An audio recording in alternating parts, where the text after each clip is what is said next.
11 जून 1993 पंजाब के मानसा में मूसा गांव में भोला सिंह और चरण कौर के घर में एक लड़के का जन्म होता है। बच्चा बड़े होते होते 16 साल की उम्र से ही सिंगर बनने के सपने संजोने लगता है और 29 साल की उम्र में वो लड़का देश दुनिया में अपनी गायकी से लाखों यूथ के दिलों की धड़कन बन जाता है। होटल में बर्तन मांजने वाला एक लड़का जिसके गानों को सुनकर आसपास बैठा स्टाफ उसके गानों को खूब एंजॉय कर रहा था, जिन्हें ये नहीं पता था कि जिन गानों पर वो थिरक रहे हैं वो उसी बर्तन मांजने वाले लड़के ने लिखे हैं। वो लड़का कोई और नहीं सिद्धू मूसेवाला ही था। जब वो कनाडा के एक होटल में बर्तन मांजने का काम करते थे। इनका असली नाम शुभदीप सिंह सिद्धू और प्यार से इन्हें गग्गू बुलाया जाता था। सिद्धू पंजाब के मनसा गांव में मूसा पिंड के रहने वाले थे और जब सिद्धू को सक्सेस की बुलंदियां मिलती गई तो इन्होंने अपने पिंड को अपना नाम दे दिया, यानी सिद्धू मूसेवाला। सिद्धू ने 5th क्लास से सोच लिया था कि बड़े होकर बनना तो सिंगर ही है। शक्ल सूरत के मामले में लोगों ने सिद्धू को काफी बुली किया और इसके जवाब में सिद्धू ने कहा कि मुझे मेरी शक्ल पसंद है और मेरे घर वाले भी इसे पसंद करते हैं, तो इससे उन सभी लोगों को कोई प्रॉब्लम नहीं होनी चाहिए जो मेरी शक्ल सूरत पर अपनी राय दे रहे हैं। सिद्धू के पापा आर्मी में थे, लेकिन एक हादसे के दौरान उन्हें चोट लगने की वजह से पुलिस फोर्स ज्वाइन करनी पड़ी और सिद्धू के माता पिता चाहते थे कि सिद्धू सबसे पहले अपनी पढ़ाई पूरी करे, बाकी सारी चीजें बाद में। तो भैया सिद्धू ने भी मम्मी पापा की बात मानी और स्कूल खत्म करके लुधियाना में ही गुरु नानक देव कॉलेज से इलेक्ट्रिकल इंजीनियरिंग की पढ़ाई शुरू कर दी। लेकिन सिद्धू जो कर रहे थे उसमें उनका कुछ खास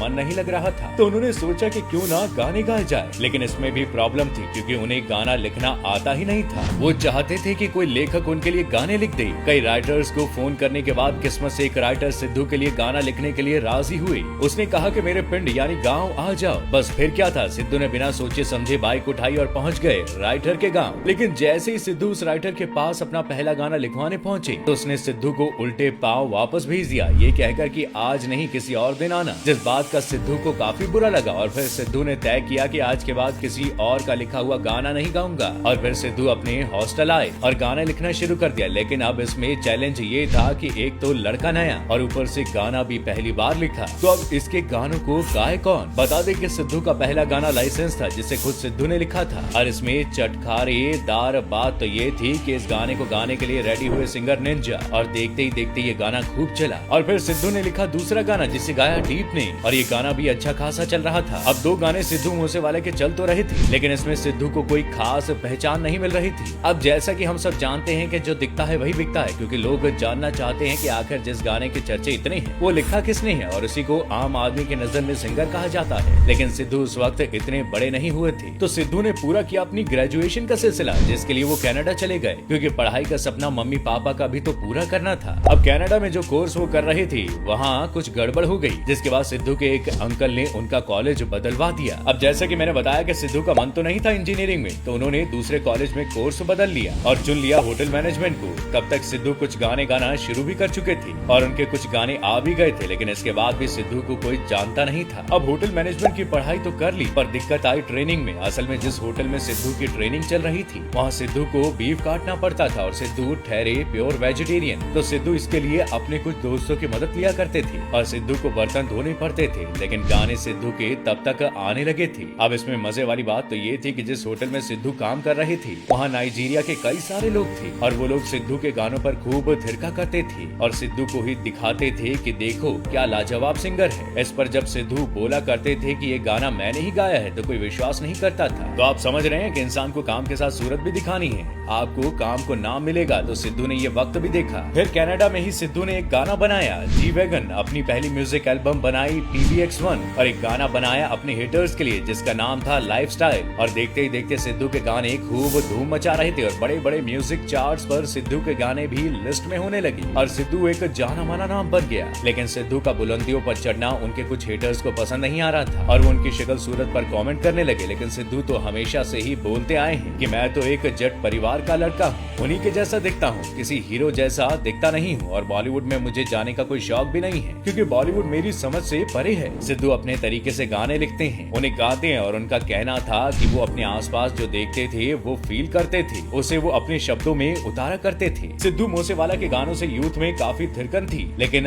आज वही थिरकन उनके पुराने गानों पर भी नजर आएगी क्योंकि हाल ही में 29 मई की शाम 5:30 बजे मूसेवाला की गोली मारकर हत्या कर दी गई। जहाँ एक तरफ इंडिया का सबसे यंगेस्ट सिंगर अपनी पहचान देश दुनिया में बना ही रहा था, तो आज वो पहचान थम गई। गैंगस्टर लॉरेंस बिश्नोई के करीबी कनाडा के गैंगस्टर गोल्डी बरार ने सिद्धू मूसेवाला की हत्या की। पुलिस का दावा है कि 8 हमलावरों ने मूसेवाला पर हमला किया था और जिस जगह हत्या हुई वहां से 3 AK-94 राइफल की गोलियां मिली हैं। बता दें कि पंजाब में AK-94 को यूज करना काफी रेयर माना जाता है। सिद्धू मूसेवाला ने दुनिया छोड़ने से पहले एक गाना लिखा था जो काफी चर्चित है। वो चौबर दे चेहरे उत्ते नूर दस्तानी ऐदा उठेगा जवानी विच जनाजा मिठिए। ये गाना सिद्धू मूसेवाला ने वाज़र रैपर के साथ मिलकर 15 मई को रिलीज किया था। शायद उन्हें ये पता नहीं था कि ये उनकी जिंदगी का आखिरी गाना होगा जिसके बोल उनकी लाइफ में साढ़े साथी बनकर आएंगे और इसी गाने के बोल सच होने वाले हैं। महज कहते हैं ना कि जिंदगी और मौत कब किस रूप में आ जाए कोई नहीं जानता। शायद यही वजह थी कि सिद्धू ने ये गाना अनजाने में खुद पर ही गाया था। आज भले ही सिद्धू हमारे बीच नहीं है लेकिन उनके गाने एवरग्रीन ही रहने वाले हैं जिन्हें सुनकर सिद्धू हमेशा याद किए जाएंगे। आपको वीडियो में दी गई जानकारी कैसी लगी हमें कमेंट करके जरूर बताइएगा। आपका बहुत बहुत शुक्रिया।